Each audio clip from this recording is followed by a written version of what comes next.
concreta foi feita. O atual contrato de Felipe Vizeu com o Rubro Negro vai até 2020. A multa rescisória é de aproximadamente R$200 milhões.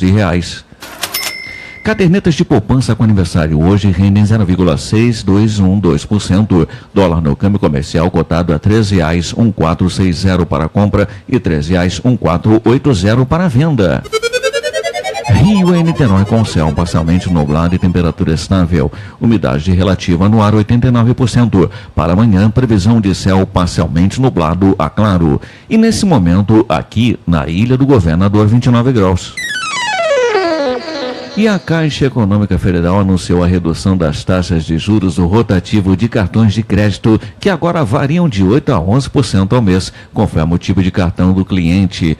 Antes, os juros dessa modalidade iam de 11,15% a 17,12%. O rotativo é o crédito tomado junto à instituição financeira quando o consumidor paga menos que o valor integral da fatura do cartão.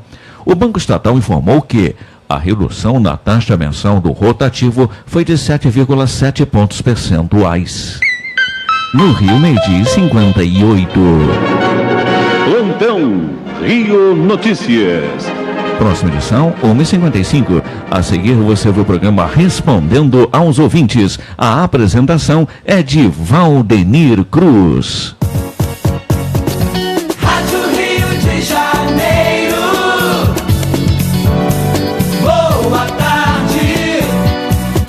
Apenas 3 toques. Você pode falar sobre o que tem incomodado você para continuar tocando a vida. CVV, bom dia. Com apenas 3 toques, você pode falar das coisas que têm tocado você, que emocionam você. CVV, boa tarde. Com apenas 3 toques, é possível desabafar com alguém. Disque 141 e ligue para o CVV. O CVV liga para o que acontece com você. Atendimento 24 horas todos os dias.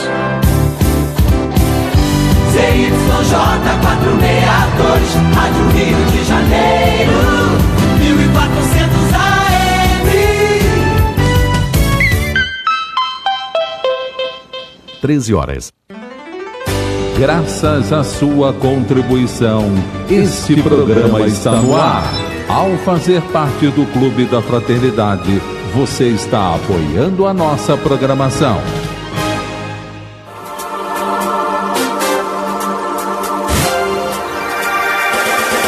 A partir de agora, você pergunta e a gente responde. Ligue e participe. No ar, Respondendo aos Ouvintes. Bem, queridos amigos, queridas amigas, queridos ouvintes, estamos mais uma vez aqui com os nossos amigos para responder os ouvintes, para responder a você as suas questões ou as suas dúvidas que você tiver a respeito da doutrina espírita. Qualquer questão que você tenha a esse respeito, é só você telefonar para 3386-1400 ou mandar uma mensagem do WhatsApp para 98486-7633 ou através do Facebook oficial da rádio. Você pode participar conosco, pode e deve participar conosco fazendo as suas colocações. Nós temos aqui hoje o Antônio de Pádua em lugar da Maria de Fátima Miranda. Estão alternando aqui o trabalho. Graças a Deus a gente tem trabalhadores aqui hoje agora para o programa, né, que podemos fazer essa alternância de poderes aqui do Antônio de Pádua e da Maria de Fátima Miranda. E, dito isto, vamos começar respondendo, como sempre a gente começa fazendo, pelas questões que ficaram da semana anterior. E como sempre, nós vamos começar aqui com o nosso amigo Djalma, porque a questão que faz aqui o Jorge Luiz, lá de Bom Sucesso. Assim, você que faz questões sobre o Facebook ou sobre o WhatsApp, pelo Facebook ou pelo WhatsApp, por favor, coloque o seu bairro ou o seu país, porque tem pessoas de fora do país, né, de fora do estado. Coloque o bairro para a gente identificar aqui, ficar mais fácil para a gente, tá bom? O Jorge Luiz aqui é de Bom Sucesso. E ele diz aqui, Djalma, que leu numa obra literária de que Santo Agostinho teve uma vida, a palavra dele, tá, Jorge? Nós não concordamos com a sua palavra, mas ele disse, uma vida devassa. Gostaria de saber se isso foi verdade. A palavra devassa aqui acho que não cabe aqui na situação, tá, Jorge? Mas o Djalma vai conversar com você sobre isso. Ora, meu querido Jorge Luiz, nós não temos assim informações concretas a respeito da vida íntima do nosso querido Santo Agostinho. Mas podemos afirmar com absoluta certeza que todos nós, seres humanos, passamos por uma fase difícil na juventude, né? E até na maturidade. Nós temos casos constantes da história universal de espíritos hoje iluminados que passaram por fase difícil. Paulo, por exemplo, né? Que terminou com um trabalho maravilhoso ao lado de Jesus, né? Ele foi o doutor da lei, ele era o homem encarregado, né, de prender a serviço dos sacerdotes, né? Participou da morte de Estevão por apedrejamento e, no entanto, se iluminou. Nós temos o caso de Buda, que era um príncipe, vivia no palácio, no Fausto, na riqueza, e que de uma hora para outra deu uma volta de 360 graus e se iluminou. E temos também o Francisco de Assis, que era filho de um duque, de um barão, me parece, vivia também dentro do castelo, e que ele abandona o castelo e vai viver com os pobres, né? E se iluminou. E para confirmar tudo isso, nós temos no livro Fonte Viva, do Emmanuel, uma frase interessante, quando o Emmanuel diz o seguinte: o criminoso de hoje pode ser o benfeitor de amanhã. O santo de amanhã, né? Então não há a menor dúvida que o nosso querido Santo Agostinho pode sim ter cometido algumas faltas leves, médias e até graves, mas terminou muito bem o seu messianato, né? Atualmente é considerado um dos santos da Igreja Católica. É um dos pais da Igreja Católica, né? É um dos pais da Igreja Católica. E realmente, Jorge, a gente conhece por literatura também, no próprio livro de Santo Agostinho, não sei se você conhece, o Confissões, ele coloca lá algumas coisas que ele fez como uma vida normal de um homem comum que não era religioso à época. Na época, exatamente. Depois ele se tornou religioso, se tornou, né, um cristão, e aí sim, passou a ser um dos pais da igreja. Uma vez de posto o conhecimento, ele mudou completamente o comportamento. E um dos responsáveis dos trabalhadores pela codificação da doutrina espírita. Com certeza. Muitas questões lá do Livro dos Espíritos, do Evangelho, são respondidas por Santo Agostinho. Então, não vamos diminuir o Santo Agostinho por isso. E ele nem realmente nem demonizá-lo, né? Por isso. Todos nós cometemos bobagens aqui. O Antônio de Pádua, o Santo Antônio de Pádua aqui, que eu costumo brincar com ele aqui. A Rosângela, lá de Queimados, ela pergunta: quando uma pessoa atinge todos os seus objetivos, todos os seus desejos, ela pode se tornar uma pessoa violenta? Bom, boa tarde a todos, a vocês ouvintes, aos colegas aqui que estão conosco. Veja bem, a pessoa atingir os seus objetivos tem que saber de que objetivos você está falando, né? Se ela tinha objetivos que, para ser alcançados, necessitem da violência, porque as pessoas têm objetivos bons, objetivos santos até. Outros têm objetivos maléficos, então fica muito difícil responder se a pessoa atingiu seus objetivos e depois cometeu um ato de violência. Estranho, mas mesmo as pessoas que têm objetivos, vamos dizer assim, bons, estão almejando coisas boas, estão visando isso, eu acho difícil elas alcançarem, porque sempre você vai ter que continuar se aperfeiçoando. Você não vai chegar a um ponto que alcançou todos os objetivos de santidade, de bondade. Você vai sempre se esmerar para conseguir mais. Agora, durante esse processo, não quer dizer que você perdeu todas as suas más inclinações.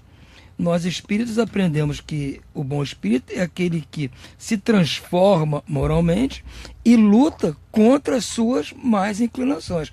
Que é a transformação moral? É quando você já aceita alguns desses objetivos aos quais você está se referindo. Objetivos sãos, objetivos sadios, da caridade, do amor, etc.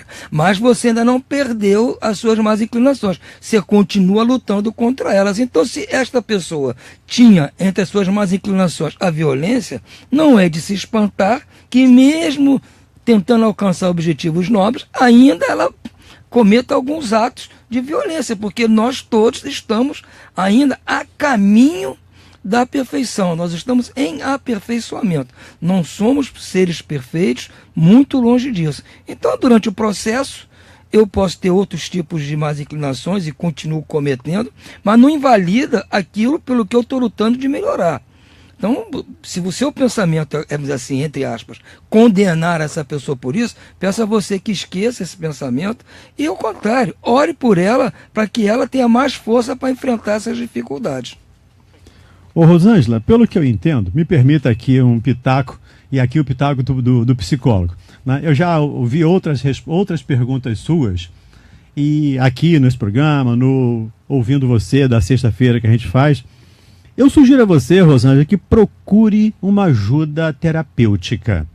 Eu creio que você precisa dessa ajuda. Você está com uma série de dificuldades para lidar com algumas situações e não está sabendo fazer isso sozinha. Uma ajuda profissional é muito bem-vinda na nossa vida quando precisamos. Salvo engano, Rosângela, é o seu caso hoje. Acho que você deveria procurar essa ajuda, tá bom? Como eu digo às sextas-feiras, se você mandar um e-mail para ouvindoVocê@radioriodejaneiro.am.br e pedir uma relação, eu tenho aqui uma relação de amigos, psicólogos, psiquiatras, neurologistas, de nossa confiança, pessoas que a gente confia, que trabalham aqui com a gente, ou não, mas de nossa confiança, que eu posso mandar para você, tá bom? Um grande abraço para você. A Nininha, lá de Duque de Caxias, faz aqui uma questão que é a minha vez de responder. Ela gostaria de saber o porquê a pessoa entra em transe. Ô, Nininha, depende do transe a que você está falando. Uma pessoa pode responder, ela pode entrar em transe espontaneamente, voluntariamente, ou ela pode entrar em transe dirigido. Um transe hipnótico, por exemplo, é feito através de um profissional. Ou de um hipnólogo. Não precisa ser necessariamente profissional, mas um hipnólogo. Um outro transe que a gente conhece, o transe mediúnico. Um transe mediúnico normalmente se dá quando há esse intercâmbio entre o encarnado e o desencarnado. Ela entra num transe mediúnico para poder entrar em comunicação, em contato com esses espíritos, que também pode se dar espontaneamente ou numa mesa mediúnica sob a orientação de uma pessoa que conhece o assunto, dos espíritos que dirigem o trabalho. Eu não sei se respondi a sua pergunta, mas o porquê? Porque ela quer e porque existe esse fator da mediunidade ou de se submeter a um processo hipnótico, tá bom? Um abraço para você. A Cleide, lá de Jacarepaguá, faz aqui uma pergunta, Cleide, que a gente não dá para responder, tá? A gente pede desculpas a você, porque a Cleide pede aqui para responder quem foram os espíritos X ou Y. A gente não tem essa informação, infelizmente. A gente até conhece alguma coisa de literatura, mas não dá para a gente fazer a afirmativa. Tá bom, Cleide? Sugiro que você consulte bibliotecas ou as casas especializadas que tratam desses assuntos para poder atender a sua necessidade ou a sua curiosidade, né? Pode ser que seja uma curiosidade. Djalma, a Edna lá do Valqueire. Que tipo de mediunidade é quando você sente tudo o que vai acontecer antes de acontecer? Olha, minha querida Edna, essa modalidade mediúnica nós chamamos de pré-cognição. Presciência, pré-cognição, premonição. Significa que a pessoa, ou o médium no caso, o sensitivo ou a sensitiva, tem a capacidade de tomar conhecimento de fatos que ainda vão acontecer. Agora, eu posso te afirmar com absoluta certeza que é uma modalidade mediúnica de difícil aprender, muito difícil. Mais raras, né? É muito rara. Não é que ela não possa existir, quer dizer, ela existe. E a Bíblia tem um fato interessante nesse sentido, quando Jesus se encontrava numa espécie de zona rural com seus apóstolos e se aproximava da Páscoa. E os apóstolos perguntaram, Senhor, onde vamos passar a nossa Páscoa? Eles não tinham casa, não tinham nada. Né? Parecia aquela música do Caetano, andavam sem lenço contra o vento, sem lenço, sem documento, sem nada nas mãos. Então, Jesus não deu uma resposta, ele tomou uma atitude, senhor, chamou 2 apóstolos, vão até a cidade próxima e em lá chegando, encontrarão um senhor conduzindo um burrico cheio de alimentos, barrotado de alimentos. Acompanha esse senhor até a casa do seu patrão, que é muito rico, e diz a ele que eu, Jesus, gostaria de passar a Páscoa em sua casa. E aí vem a precognição, quando eles entram na cidade, lá estava o senhor com o burrinho. Quer dizer, Jesus viu antes, né? Conseguiu, ele aplicou a modalidade mediúnica da precognição. Então nós temos aí um fato de precognição. Temos também no Velho Testamento com o rei Acabe, quando Elias prevê a morte de Jezebel, a mulher do rei Acabe, que havia mandado matar cruelmente um lavrador que não quis vender uma vinha para o rei, né?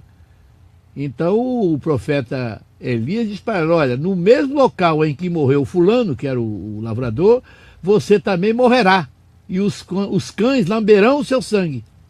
E 2 meses depois, né, houve uma insurreição do palácio, tomaram o palácio e jogaram ela da janela, ela se esborrachou exatamente. Então Elias também, o profeta Elias também fez uma precognição.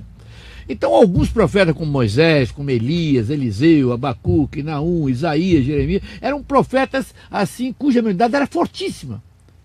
O Chico tinha essa faculdade mediúnica, só não aplicava, porque o Chico era muito humilde. Tudo aquilo que pudesse causar confusão, ele fugia. Mas ele tinha condições de aplicar a modalidade mediúnica da precognição. E talvez o Divaldo também a tenha. Mas não é para qualquer um, como eu estou dizendo, é muito difícil. Mas ela existe, viu? Chama-se precognição. E um outro fato bastante conhecido desse é o Apocalipse. Também. Né? O Apocalipse é uma pré-cognição. Ele está contando coisas que iriam acontecer 2000 anos depois. Exatamente. Né? Quando a precognição do apóstolo João. Quando ele fala os pássaros de ferro jogando fogo, né? Não, nem se imaginava que existia um avião. Existiria um avião. E jogar bombas, né? 20 séculos depois. Então é uma pré-cognição também. Então a gente está muito. Por um apóstolo, né? Sim, claro. A Bíblia está cheia desses fatos. Com certeza. Antônio de Pádua, Ana lá de Piabetá. Ele disse: eu sou espírita e a minha neta tem 16 anos e é evangélica. Mas está acontecendo alguma coisa estranha. Ela me contou que de repente tem uns flashes e vê alguém querendo lhe matar. Gostaria de uma orientação de como posso ajudá-la. Bom, boa tarde, Ana, né? Ana. Boa tarde, Ana. Veja bem, como você e sua neta são pessoas ligadas à religiosidade, né? Não importa se é evangélica, espírita, o que seja, a sugestão que eu passo a você é orar pela sua neta. Por quê?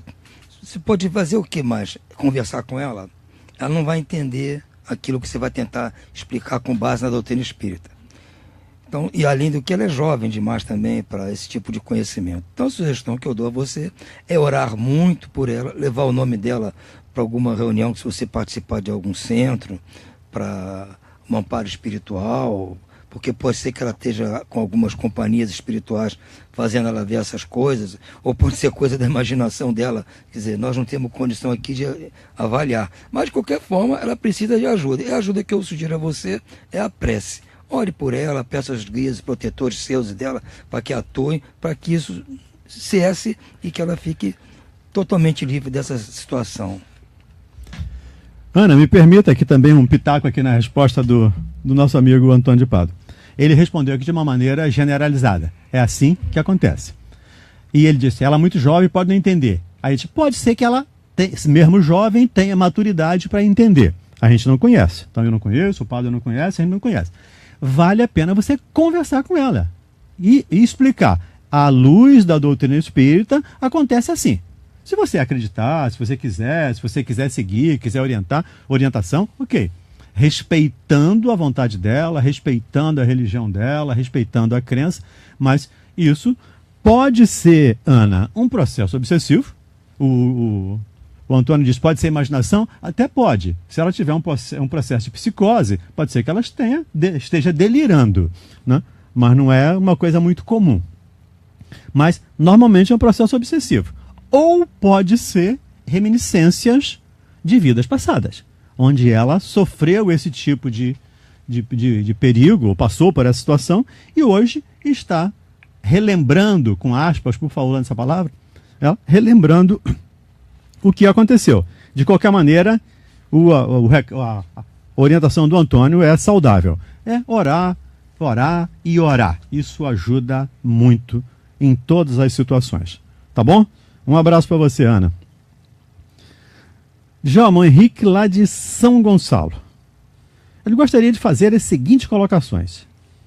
Jesus, pela mediunidade de João Evangelista, no Apocalipse, capítulo 22, versículo 12, disse: Eis que venho sem demora, e comigo está o galardão para dar a cada um segundo as suas obras. Pergunta: não traria essa passagem bíblica de volta de Jesus ao planeta Terra? Não trataria essa passagem de Jesus da sua volta ao planeta Terra? Pergunta lá o Henrique. Olha, meu querido amigo Henrique, da cidade de São Gonçalo. Eu acredito que não. Do meu ponto de vista, é um ponto de vista meu, outras pessoas podem ter um ponto de vista diferente, mas do meu ponto de vista, Jesus já veio. Nem foi, né? Nem foi. E se encontra conosco aqui. Sim. Só que antes ele estava em corpo de carne juntamente conosco. Hoje ele está no nosso coração, está no nosso pensamento. Hoje Jesus é uma figura fluídica, né, que aparece na nossa mente, no nosso coração, no nosso cérebro, e cresce cada vez mais, né, dentro dos corações humanos. Graças a Deus. Não podemos aguardar que ele possa vir até nós. Nós é que temos que ir até ele. Veja bem. Porque ao vir até nós não mudou quase nada. Então lá os judeus da mesma coisa, estão brigando do mesmo jeito, né? Aí ele esteve lá junto com eles, junto com os judeus. Agora, quando nós vamos até ele, significa que crescemos, que evoluímos, não é? E temos condições de ir até ele. O Paulo conseguiu isso. Depois de muita luta, muito trabalho, ele diz no final: combati o bom combate, acabei a carreira e guardei a fé. Não sou eu mais quem vivo, mas é o Cristo que vive dentro de mim. Então o Paulo conseguiu ir até Jesus, né? Ele não esperou que Jesus fosse até ele. E Jesus já tinha ido até ele quando apareceu no caminho de Damasco. Mas ele deu uma volta incrível, de 360 graus, e foi até onde estava o Cristo.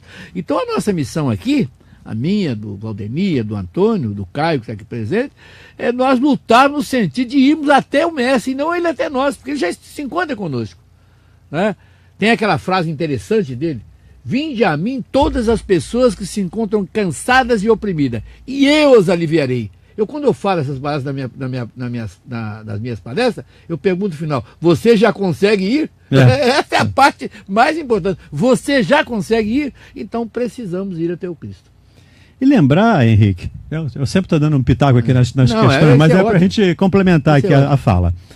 O Jesus prometeu lá no Evangelho de João que nos mandaria um Consolador prometido. Exatamente. Que ficaria conosco por todos os tempos, nos esclareceriam, lembrariam coisa que tivéssemos esquecido. E, segundo os preceitos da doutrina espírita, a doutrina espírita é esse Consolador prometido. Com certeza. Então ele já veio, quer dizer, ele já mandou o Consolador que ele prometeu. E ele não foi. Por isso nós achamos, eu concordo com o Djalma, que Jesus não volta à Terra porque ninguém volta de onde não foi, né? Ele não saiu daqui. Não acreditamos, Henrique e ouvintes, é que Jesus vai reencarnar, pegar um novo corpo de carne. Aí já não faz mais sentido pra gente, pelo menos, entender isso aqui. Tá bom, Henrique? Um abraço para você. Antônio de Pádua. Joyce de Tomás Coelho. Disse: eu tenho uma empresa, mas está dando tudo errado na empresa. Nada está dando certo. Você que é empresário pode... Ex-empresário. Eu sou um aposentado. Aposentado agora. Ele gostaria de saber se eu posso pedir ajuda da espiritualidade para me ajudar nesse trabalho aí da empresa, para as coisas darem certo, etc, etc. Boa tarde, Joyce. Ô, Joyce, você não pode pedir, não. Você tem que pedir ajuda, porque nenhum de nós é capaz de realizar qualquer tarefa sozinho. E olha, isso vale para as coisas boas e para as ruins também. Nenhum de nós aqui é o lobo solitário. Todos só fazemos coisas com a ajuda de alguém. Tanto para fazer coisas boas, quanto para fazer coisas más. Entendeu? Então, se você está com uma dificuldade qualquer e você está necessitando de ajuda, você tem mais é que pedir ajuda a quem pode mais.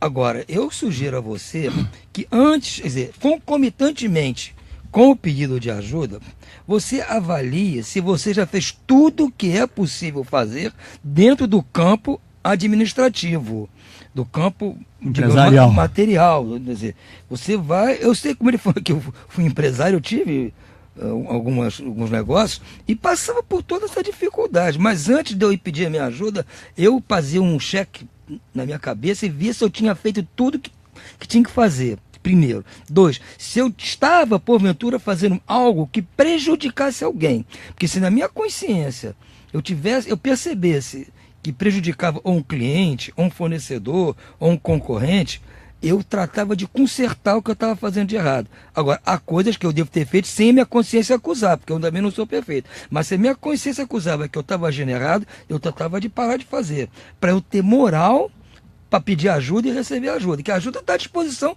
24 horas por dia, 365 dias por ano, está à nossa disposição. Agora, ela só vem efetivamente a nosso socorro quando nós fazemos por onde. E a nossa parte é essa. Primeiro, tentar resolver por nós mesmos. Segundo, não estar com pendência alguma com relação a terceiros.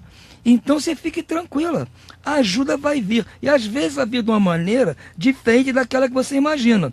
Você pode pensar, eu preciso disso para resolver meus problemas. E de repente vem uma ajuda totalmente inesperada, diferente de tudo que você podia imaginar, e você até vai ter que mudar os seus conceitos, até da forma empresarial ou administrativa, por causa dessa ajuda. Fique tranquila, vá para um cantinho. Eu fazia assim, saía da loja, o bicho estava pegando mesmo lá, eu ia para um canto que eu conheço aqui nele do governador, que eu gosto muito, ia para lá, ficava olhando para o mar, para a beleza do Rio de Janeiro, e pedia ajuda. Quando eu chegava na loja, o problema estava resolvido. A minha mulher testemunha disso, que ela era minha sócia. Ela achava incrível isso. Então, eu estou sugerindo a você. A vantagem daquele empresário que tem fé é muito grande em relação aos empresários que não têm fé. Vá por mim. Tenha fé, perseverança, faça a sua parte, que a ajuda vem.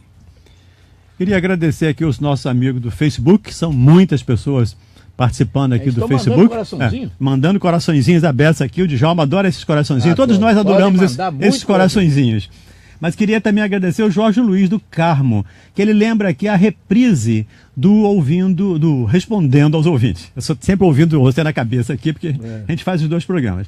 Né? Ele diz que é às quintas-feiras, às 5 da manhã, domingo, às 9 da manhã. Então, quem não ouviu hoje, quem não tem tempo de ouvir hoje, pode, por exemplo, ouvir no domingo, às 9 horas da manhã. Eu, às vezes, ouço, ou ouvia, né? Quando eu não fazia, eu ouvia às 9 da manhã de domingo. Segunda-feira, à 1 hora e às 23 horas. Então, é só participar com a gente. E aí, divulga isso aí, compartilha esse post aqui do Jorge Luiz, para que todo mundo saiba quando o nosso programa é reprisado. Já temos aqui uma musiquinha de fundo para dizer que acabou meu tempo. O nosso pessoal da rádio, a gente vai se desligar. Do Facebook a gente fica por aqui ainda no ar, mas o pessoal da rádio a gente volta em alguns minutos. Um abraço, até já. Você está ouvindo pela Rádio Rio de Janeiro o programa Respondendo aos Ouvintes. Este programa é um oferecimento dos mantenedores do Clube da Fraternidade. Rádio Rio de Janeiro, 24 horas com você. Você pode ser vencedor de si mesmo e do mundo. Nunca desista de viver. Campanha pela vida contra o suicídio. Compromisso da Rádio Rio de Janeiro, a emissora da Fraternidade, com você. Venha viajar com a Celtur Turismo, excursão à belíssima Grécia e Portugal com guia desde o Brasil. Parte da renda será destinada ao Grupo Condessa Paula, que cuida de moradores de rua e de crianças de 0 a 6 anos. Celtur Turismo, concretizando sonhos há 28 anos. Consulte-nos também sobre outros roteiros de viagens. Informações 0 operadora 21 96453 2802 ou 2450 2862 2450 2862. Atenção, ouvinte da Rádio Rio de Janeiro. Você que ainda não atualizou seus dados cadastrais como participante e mantenedor do Clube da Fraternidade, precisamos fazer uma atualização. Para isso, envie preferencialmente seus dados para o e-mail informacpf@radioriodejaneiro.am.br ou ligue para 0 operadora 21 3386 1403 ou 3386 1422, informando nome conforme cadastrado em seu boleto de contribuição o número do CPF, telefone, endereço completo com CEP e a data de nascimento e e-mail. A Rádio Rio de Janeiro agradece sua colaboração. Novo ensino médio. Quem conhece, aprova. Eu quero fazer jornalismo.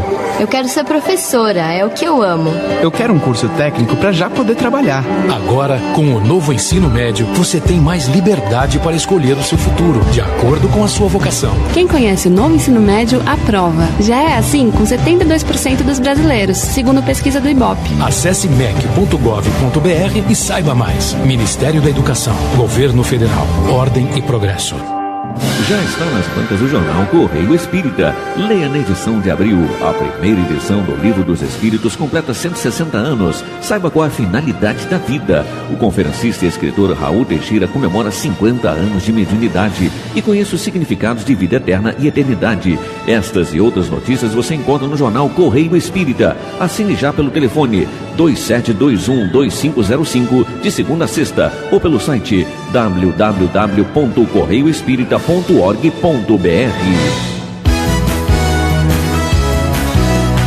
Rádio Rio de Janeiro, 1400 AM, a emissora da fraternidade.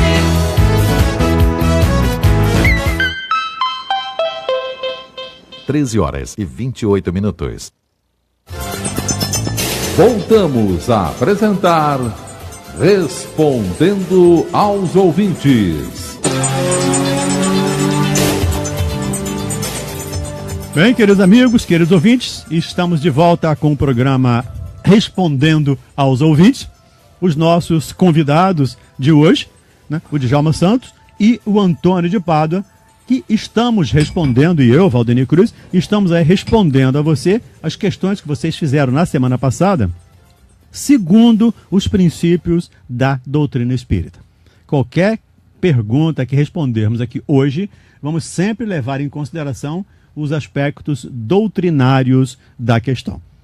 Dito isto, Djalma, a Ângela de Niterói gostaria de saber se quando estamos ouvindo a rádio espírita, ou uma rádio qualquer, né? Não a Rádio Rio de Janeiro, no caso do Rio, a Rádio Rio de Janeiro, os desencarnados também se beneficiam como nós? Olha, minha querida Ângela, da cidade de Niterói, mas é claro que sim. O apóstolo Paulo diz isso textualmente nas suas cartas. Estamos, assim, envolvidos com muitas testemunhas. Né? Então temos ao nosso lado, às vezes, dezenas de espíritos. Né? E se a ação, a experiência, é uma experiência, uma ação nobre, melhor ainda. Aqui, por exemplo, estou eu, o Antônio, o Valdenir e o Caio. Com certeza esse estúdio aqui não tem 4 pessoas, deve ter mais de 50. Dezenas, né? Então são muitos companheiros e companheiras que se acercam de nós, principalmente quando estamos no caminho do bem. Mas também no caminho do mal, não vamos também isolar os outros. Não, né? é verdade, quem está fazendo muito flamenguista. Quem está fazendo coisa errada também tem os seus atrativos. Né? Exatamente. Agora, é muito interessante estarmos sempre na prática do bem. Porque aí atraímos não só companheiros assim bons, iluminados, como também atraímos companheiros que necessitam de auxílio, de ajuda. Né? É importante isso. Uhum. A nossa função aqui é exatamente disseminar a doutrina espírita e esclarecer as pessoas, para que elas próprias, por si próprias, possam se libertar. Né? A maior fonte de ajuda para o ser humano é o próprio ser humano. A cura do ser humano é feita pelo ser humano. Então nós precisamos entender isso para que nós possamos estarmos sempre na prática do bem. E aí estaremos envolvidos, estaremos amparados por esses irmãos amorosos e também por companheiros e companheiras que necessitam do nosso auxílio, da nossa ajuda. O Ângelo, a mesma coisa quando fazemos o culto no lar. Nós fazendo o culto no lar, beneficiamos o prédio inteiro. E segundo alguns amigos espirituais, até a quadra inteira. Forma-se um halo energético de luz. Exatamente. Né? Então a gente beneficia muita gente fazendo o culto no lar. É claro que ouvindo a Rádio Rio de Janeiro, ou uma programação, uma palestra, uma programação que enobrece, que edifica, é claro que os desencarnados que estejam ouvindo vão também se beneficiar. Porque ninguém vira santo ou demônio porque morreu. A gente continua com as mesmas necessidades. Então, quem está do outro lado vai se beneficiar com certeza. Tem uma história, você conta com piada, uma historinha do Chico que chegou certa vez na casa de uma senhora, a chamada dessa própria senhora, e ela estava fazendo oração. Estava ela e 2 filhas. Quando o Chico chegou, ele disse, Chico, só tem eu, meu Deus. Não, tem muita gente orando aí. Tem muita gente orando aí. Com certeza. Chico viu outras pessoas que ela e as duas filhas não viam. Não viam. Antônio de Pádua, o Edivaldo Leite, lá de São Gonçalo, acho que as questões hoje estão mais ou menos direcionadas para você aqui, por coincidência. Ele disse, os meus pais são católicos, mas implicam muito por eu ser espírita. Não nego que fico muito chateado, pois apesar de serem meus pais, não estão me respeitando. O que faço? Edivaldo. Olá, Edivaldo, boa tarde para você. Veja bem, primeiro lugar que eu vou dizer a você, você é que tem que se adaptar e trabalhar para que haja uma harmonia.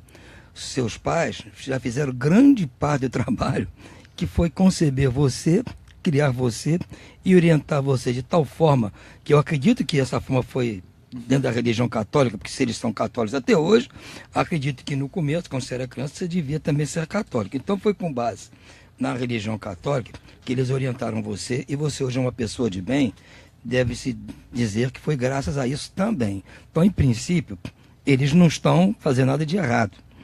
Apenas, eles ainda não perceberam algumas coisas que você, talvez até por ser mais jovem, está mais antenado nas coisas, você percebeu primeiro.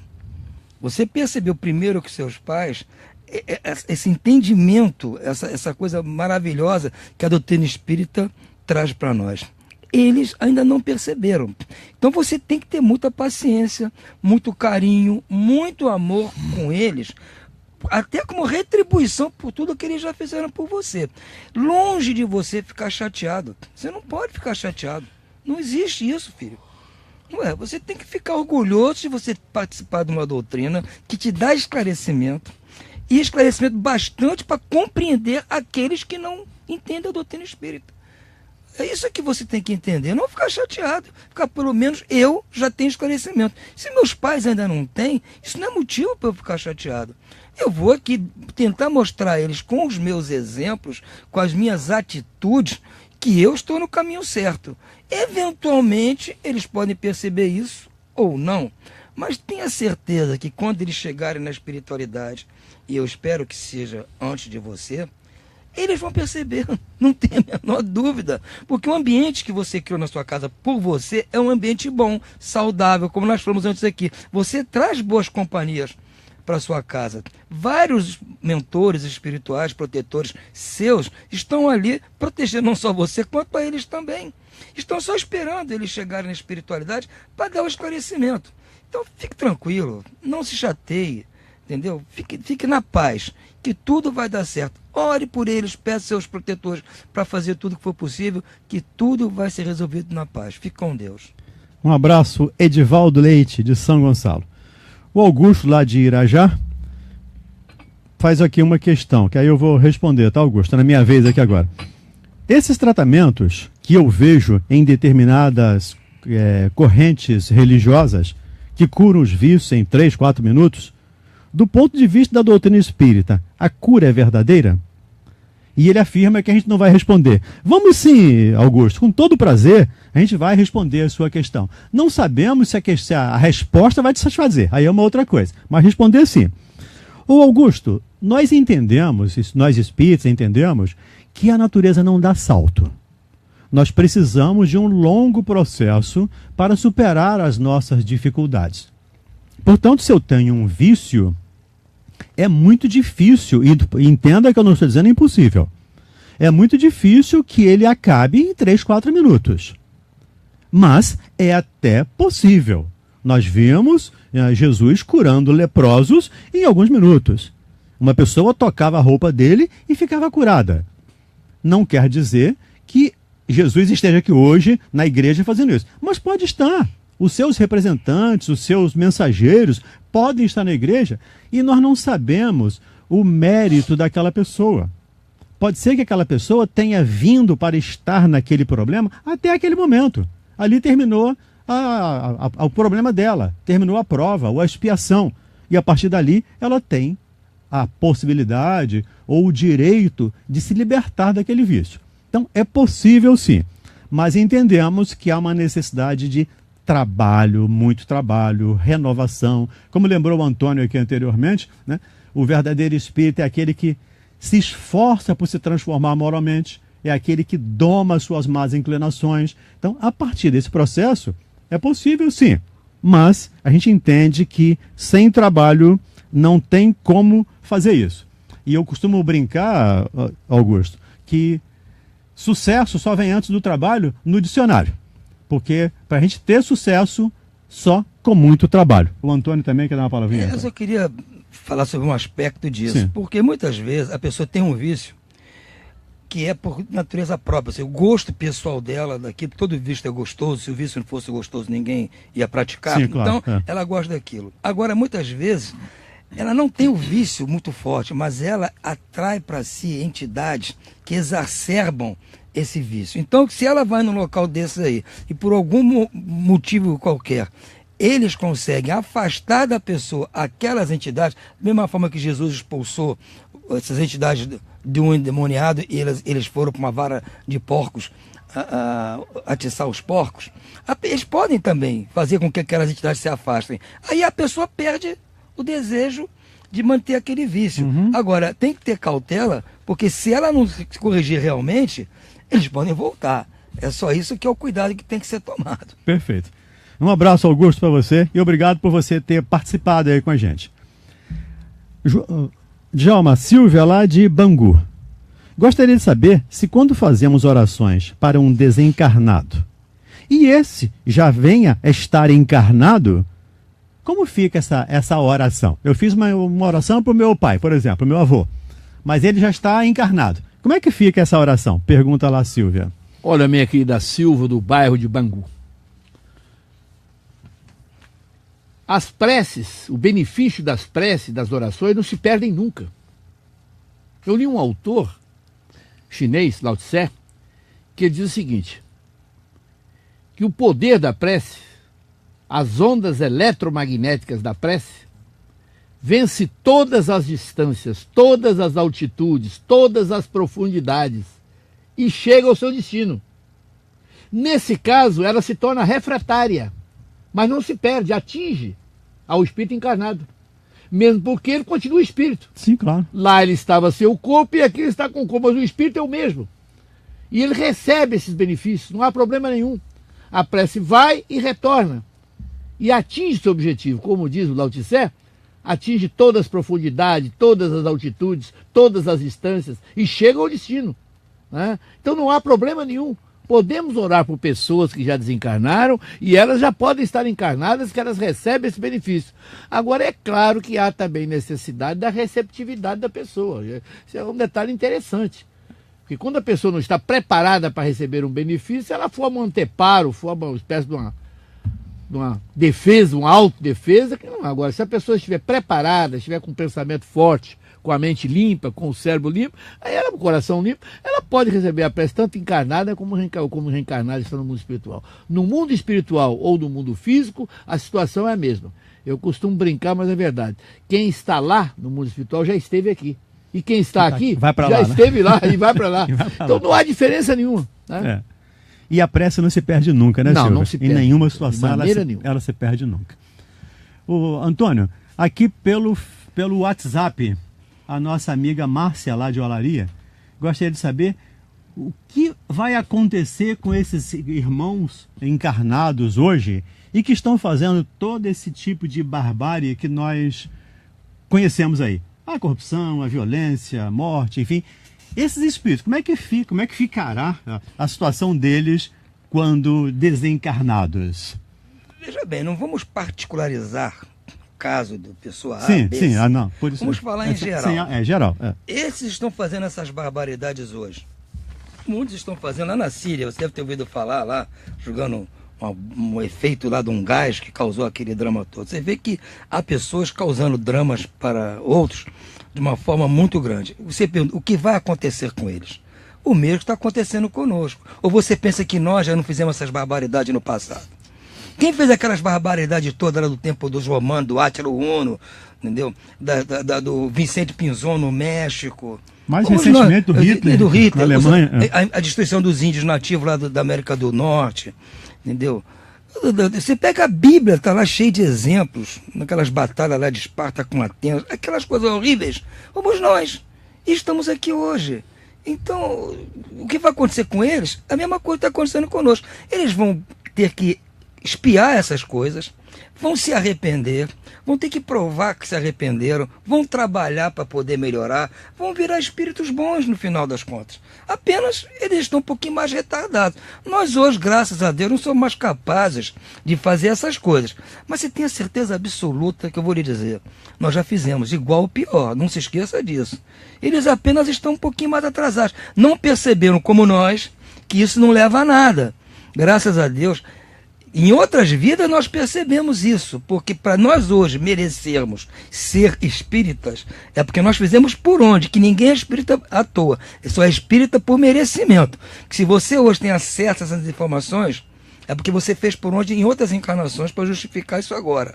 Então, porque nós já temos trabalhado nisso há muito tempo. Nossos irmãos estão apenas atrasados. Fazer o quê? Faz parte. Um dia eles vão chegar lá também. Se você me permite, sim, claro, por favor. É o seguinte, é que esses companheiros, principalmente esses maldosos, esses cruéis, esses perversos, né? Como aquele caso lá da Amazônia, que depois de mortos cortaram as cabeças, esse caso do gás também é gravíssimo, né? Com certeza voltarão sem a visão, sem a fala, sem a audição, paraplégicos, tetraplégicos, aidéticos, morféticos. Com certeza, muitos deles vão apodrecer em vida. É quando há putrefação do corpo físico em vida, no caso da hanseníase. Então não é uma coisa fácil não, como o nosso irmão aí falou, Antônio, vão passar por provas expiatórias terríveis e vão chegar ao ponto que nós estamos. Não estamos iluminados ainda, mas temos algum conhecimento. Já é uma grande... Olha, pertencer à doutrina espírita, ser adepto, já é um grande avanço, graças a Deus. Um grande passo, com toda certeza. Lembrando, Márcia, enquanto estava aqui os nossos irmãos falando, estava me lembrando aqui a carta de Paulo aos Gálatas. As palavras são minhas, tá? Porque eu não lembro as palavras de Paulo exato, porque eu não memorizo nada, eu memorizo só a ideia. Mas dizendo lá que você pode plantar o que você quiser, mas você tem que colher aquilo que você plantar. Então, quem planta, como diz minha mãe, quem planta vento, né, colhe tempestade, né? Quem semeia vento, colhe tempestade. O plantinho é livre, mas a colheita é obrigatória. É obrigatória. Então, quem está plantando maldade, Márcia e ouvintes, vai colher, vai ter que colher isso de alguma maneira. E entenda aqui, por favor, que nós não estamos falando da lei de Talião, tá? Olho por olho e dente por dente. Não é isso.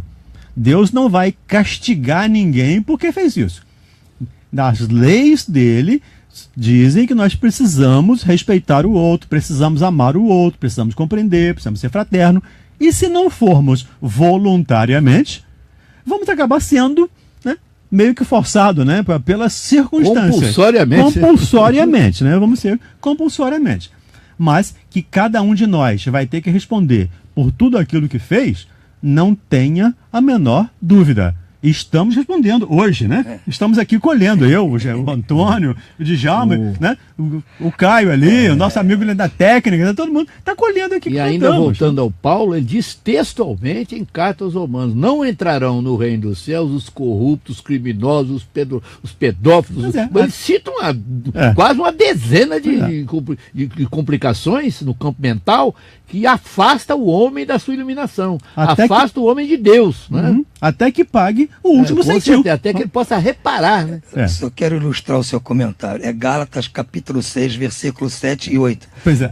Que ninguém se iluda, que com Deus não se zomba. Aquilo que como implantar, isto mesmo terá que colher. Isso, pois é. E o nosso amigo Gerson, já desencarnado, deixou um livro interessante. Aqui se faz, aqui se repara. Sim, quer dizer, não é justiça, não é castigo divino, não. Não, é a própria consciência imortal que leva o homem a pedir, às vezes, pelo amor de Deus, Emmanuel fala isso no Fonte Viva, às vezes o infrator pede pelo amor de Deus para voltar sem pernas, sem braço, a fim de não cometer as mesmas faltas que cometeu antes.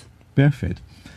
Djalma, então responde aqui o Geraldo de Penedo. Penedo é muito bom, né, Geraldo? Você vive uma cidadezinha muito pacata, maravilhosa. Né? Cidade maravilhosa. Eu gostaria de saber quando o passe foi inserido na doutrina espírita. pergunta do Ora, nós não do temos Geraldo. assim uma data fixa, mas podemos informar que o passe existe desde o início da doutrina espírita, quando Kardec praticava. Ele ainda não tinha codificado a doutrina, estava apenas na fase de experimentação, frequentando várias casas que praticavam a mediunidade, que faziam parte daquelas primeiras sessões de espiritismo, e ali, depois das sessões, já se aplicava passe, né? O passe, eu posso afirmar que a revista Planeta, que circulou durante muito tempo, não circula mais. Mas ela trazia, já está circulando ainda? Está circulando então. Ela trazia, assim, fotografias de descobertas arqueológicas.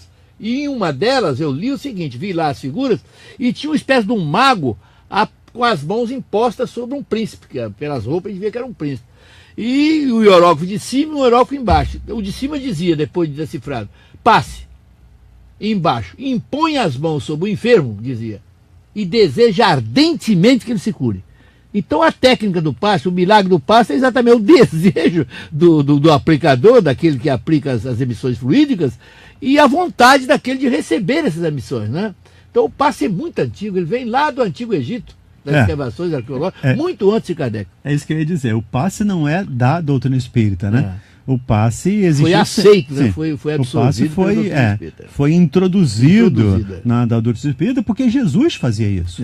Né? Jesus impunha as mãos e curava. Então, foi o que os espíritos, né, encarregados de trazer o Consolador para nós, também nos sugeriram que fizéssemos, a exemplo de Jesus. Mas não é uma invenção, digamos assim, da doutrina espírita. Como a mediunidade não é um atributo da doutrina espírita. O Djalma falou aqui, nós falamos aqui hoje já, de diversos profetas médiuns. Ele já exerciam essa... Muito antes de Jesus. Então essa faculdade já existe há muitos anos. Muitos séculos, né? Digamos assim. Há muitos séculos. Antônio de Pádua, tem algumas perguntas aqui difíceis de fazer, mas como a gente diz assim, se eu não souber, eu digo que eu não sei, né? Desencarnados podem fazer refeições? Ou isso é um absurdo, ou isso não existe? Pergunta lá o Márcio de Belfort Roxo. Meu querido, boa tarde. Veja bem, o mundo espiritual, vamos dizer assim, é o original. Aqui é a cópia. Então tudo que você pode fazer aqui, com certeza, lá você vai fazer e até com mais facilidade. Que você não tem, vamos dizer assim, o corpo, algumas limitações que o corpo nosso impõe. O que acontece é que quando as pessoas desencarnam, elas passam para o mundo espiritual levando na sua mente tudo aquilo que ela lembra. Mesma coisa, amanhã, se eu acordar amanhã de manhã, eu vou ter na minha mente tudo aquilo que eu fiz hoje, quer dizer, vai estar na minha mente as coisas que eu vinha fazendo. Posso esquecer alguma coisa, mas não vai estar diferente a minha vida. Então, a morte é a mesma coisa. Quando a pessoa desencarna, ela passa para o outro lado, levando na sua mente tudo aquilo que ela sabia, tudo que ela conhecia. Então, se ela ainda está habituada a fazer refeições diariamente, 2 refeições, 3 refeições, se ela está acostumada a se vestir, tomar banho, fazer barba, cortar cabelo, ela vai continuar fazendo, porque o que ela cria para si é o que está na mente. E nenhum espírito vai chegar lá e tentar tirar isso da mente dela, porque seria um choque muito grande, porque ela não está preparada para esse conhecimento. Eu acredito que você ou eu, quando chegarmos na espiritualidade, talvez não precisemos disso. Porque nós já sabemos que, ao despertar lá, vamos saber a condição que estamos, sabemos que não é necessário para viver lá o alimento material, o alimento qualquer que seja ele, então não vamos passar por isso. Mas uma pessoa que não sabe que existe o mundo espiritual, quando chega lá, desperta, muitas nem sabem que desencarnaram. Então, por caridade, a vida, a lei natural permite que eles vão desacelerando isso aos poucos. Você deve ter andado em esteira rolante, talvez agora até no aeroporto tem tanta esteira rolante lá que não acaba. Se você vier na esteira rolante, quando chega no final, você é tocado pelo efeito da inércia. Você continua, mesmo que você acabe a esteira, você continua andando no embalo quando você sai da esteira. Isso é inércia. Então a mesma coisa acontece conosco. Nós, pelo efeito da inércia, vamos dar continuidade a muitos hábitos que temos aqui. Tenha certeza disso. Ô Márcio, sugeria a você, a gente está acabando aqui já o tempo, eu estou vendo ali, já está acabando o nosso tempo, mas sugeria a você que eu sempre digo para não ler, para estudar. Porque ler Kardec, eu acho que não é ideal. Ideal é a gente estudar Kardec. Mas tem um livro do André Luiz e do Chico Xavier, chamado Nosso Lar, que ele fala da alimentação no plano espiritual. Alimentação fluídica. É a alimentação fluídica. E fala o quanto tempo, porque tudo lá em relação a nós aqui, né? É fluido, né? O quanto tempo, eles lutaram muitos anos, quase 100 anos de trabalho para tirar a alimentação dos amigos espirituais que chegavam lá. Né? A veneranda lá, que é a governadora, a presidente lá, enfim, da colônia, trabalhou durante dezenas de anos para poder suprimir esse hábito, digamos assim, como o Antônio diz, dos espíritos que lá chegavam. Então, essa alimentação é possível? Sim. No próprio livro Nosso Lar, ou nas outras obras do André Luiz, ele narra dos nossos costumes, o quanto a gente continua fazendo as coisas lá, sentindo frio, sentindo fome, sentindo sede, tendo saudade, porque a gente não muda quando morre. Ninguém vira, eu disse aqui anteriormente, né? Ninguém vira demônio ou vira santo. Não se transforma nem em sábio nem em santo. Nem sábio nem santo, porque morreu. Não é por isso. A gente vai continuar com as nossas dificuldades, com os nossos problemas. Na Bienal passada, está acabando, eu lancei um livro nesse sentido, Vida Depois da Vida. Foi um dos mais vendidos, Vida Depois da Vida, em que eu descrevo tudo que se passa do outro lado. Não só no campo da alimentação, no campo do vestuário, entendeu? Tudo, no campo do sentimento. Então, o que o Antônio disse é uma grande verdade. As pessoas não mudam, elas continuam. Agora, é claro que a alimentação é fluídica. Ela tem uma forma material, mas ela é fluídica, né? Tem a sopinha fluídica. Agora, quando o espírito é muito elevado, tipo Chico Xavier, aí, meu filho, aí é o pensamento. É claro. Aí não necessita mais da alimentação. Não precisa. Bem, estamos fechando aqui, não vai dar tempo de responder a Cláudia, que mandou um e-mail aqui sobre autismo. Ô, Cláudia, na semana que vem, a gente promete ser a primeira pergunta da semana que vem, tá bom? Eu peço desculpas a você por não ter tido tempo de responder você. Estamos terminando aqui, acabou o nosso tempo. Agradecemos ali ao nosso Maciel ali na técnica, ao Caio, nosso cameraman aqui do Facebook, ao Djalma, ao Pádua também, muito obrigado por estar aqui. A Miranda, que ficou lá ouvindo a gente hoje, muito obrigado. A Sheilinha no telefone. E a você, que está aí do outro lado, tanto do rádio quanto do Facebook. Muito obrigado e até o nosso próximo programa, se Deus quiser. A Rádio Rio de Janeiro, a emissora da Fraternidade, apresentou Respondendo aos ouvintes.